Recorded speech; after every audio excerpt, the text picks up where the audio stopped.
What's going on, everyone, and welcome back. The winter meetings just wrapped up, and while things got a little quieter toward the end, there's still so much to unpack.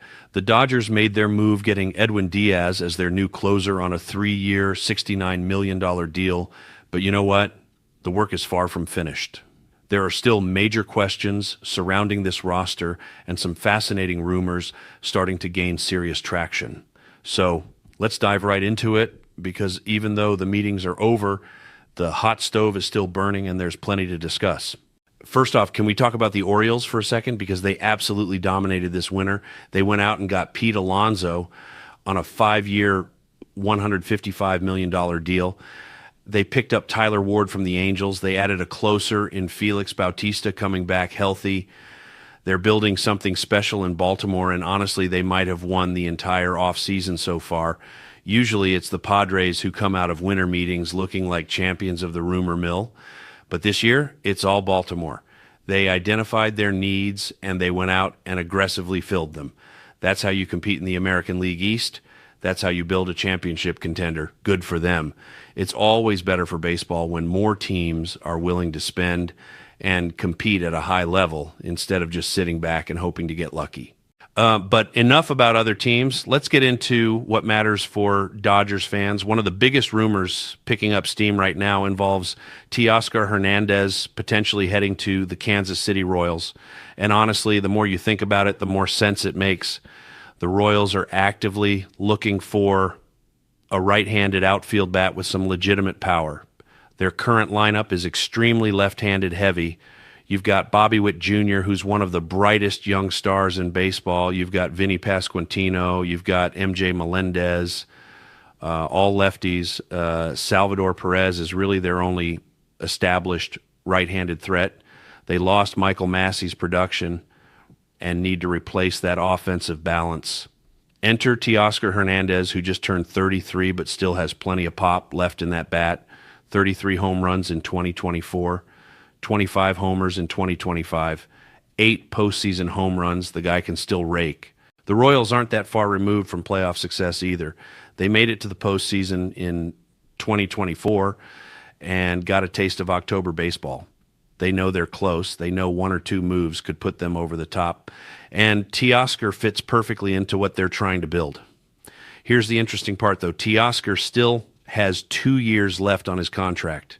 He's making $12 million in 2026 and $14.5 million in 2027 with a $6.5 million buyout for 2028 or a full option for $15 million. And that's a pretty team-friendly deal in today's market for a guy who can give you 25 to 30 home runs. The question becomes, what kind of return can the Dodgers realistically expect? If they're eating most of that salary to facilitate a trade, the return is going to look different than if Kansas City takes on the full contract. The Royals have some interesting pieces. Michael Garcia is their Gold Glove, winning young third baseman, but I seriously doubt they're moving him, especially since the Dodgers would theoretically be in the market for a third baseman once Max Muncy's time is up. But there's bullpen help available in Kansas City. Carlos Estevez could be interesting. Lucas Erceg is another name. The return really depends on the financial structure of the deal.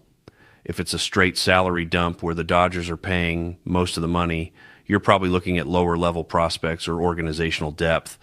If Kansas City takes on the full contract, then maybe you can get a legitimate piece back. Now, if Teoscar does get moved, that opens up a massive question. Who plays right field for the Dodgers? Well, here's where things get really interesting. With Pete Alonso off the board, signing with Baltimore, and Kyle Schwarber returning to Philadelphia, the dominoes are starting to fall. And suddenly, Cody Bellinger's market is becoming much clearer. It's starting to look like a foregone conclusion that he ends up with the Mets. They need a first baseman now that Alonso is gone. They have money to spend. They need to make a splash to keep their fan base engaged after losing multiple key players. Bellinger makes perfect sense for them. But what if he doesn't go to the Mets? What if the Dodgers swoop back in and bring Cody home? He's already met with the organization. He had dinner with Will Smith in Los Angeles. The Dodgers know everything about his game. MVP, Rookie of the Year, NLCS MVP, all in Dodger blue. He would fit seamlessly into right field. He could also give Freddie Freeman, who's 36 years old, some much-needed days off at first base. Cody had a legitimate bounce-back year with the Yankees, 29 home runs, 272 batting average, 89 RBIs, 814 OPS. He proved he's still an impact player when healthy and comfortable. If the Mets decide to go in a different direction, or if Cody prioritizes winning over a slightly bigger paycheck, coming back to Los Angeles would be the perfect ending to his story. He knows the organization, he knows the expectations, and he knows what it takes to win a championship there. And then there's the Bo Bichette situation, which just refuses to go away. Every few days, his name pops back up in Dodgers rumors, and it's worth exploring whether this actually makes sense. Bo Bichette is 28 years old, coming off a solid season. 311 batting average, 19 home runs, 94 RBIs. He hit 348 in the playoffs.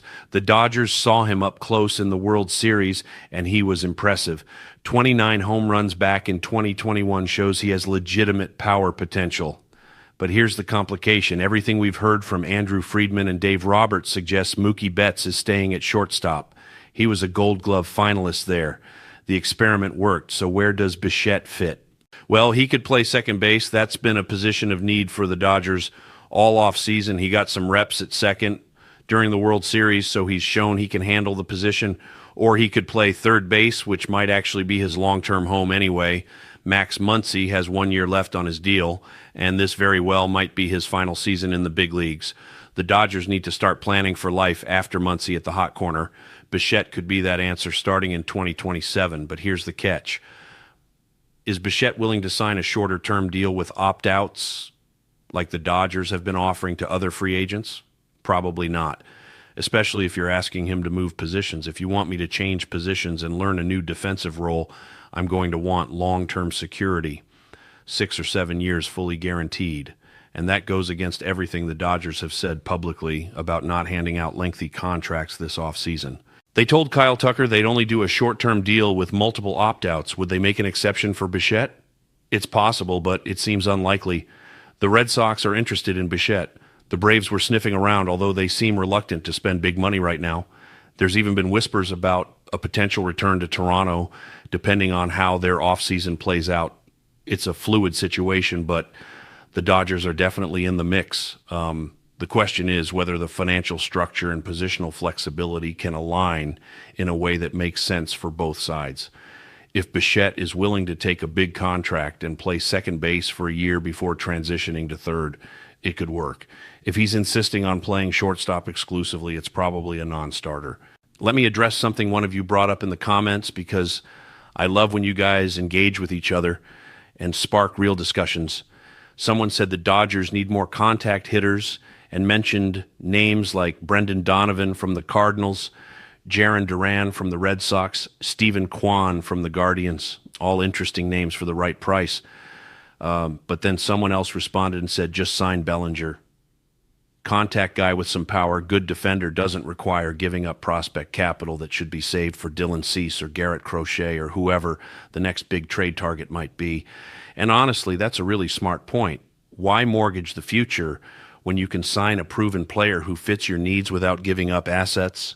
That brings me to the elephant in the room, Garrett Crochet. Everything we're still hearing suggests the deal is basically done on paper. It's just a matter of finalizing the extension because Crochet only has 1 year left on his contract. No team, Dodgers included, is going to trade significant prospect capital and major league talent for a rental player. You need the extension agreed upon before you pull the trigger. Otherwise, it's too risky. So negotiations are ongoing, but all indications are that the framework is there. It's just about getting the financial details ironed out. Once that happens, expect things to move quickly. But until then, we wait. The winter meetings might be over, but clearly there's still so much happening behind the scenes. Teoscar Hernandez to Kansas City is gaining legitimate traction. Cody Bellinger to the Mets seems like the most logical outcome, but a return to Los Angeles isn't impossible. Bo Bichette keeps hovering around Dodgers rumors, even though the fit is complicated, and Garrett Crochet remains the white whale trade target that could push this team over the top. The hot stove is still burning. Deals are still getting done, and the Dodgers are absolutely still in the mix for impact players. I want to hear from you. What do you think about Teoscar potentially heading to Kansas City?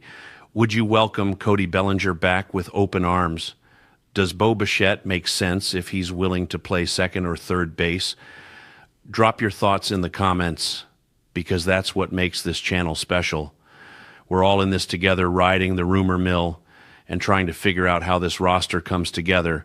Keep hitting that like button, subscribe if you haven't already, and tell your friends about this channel.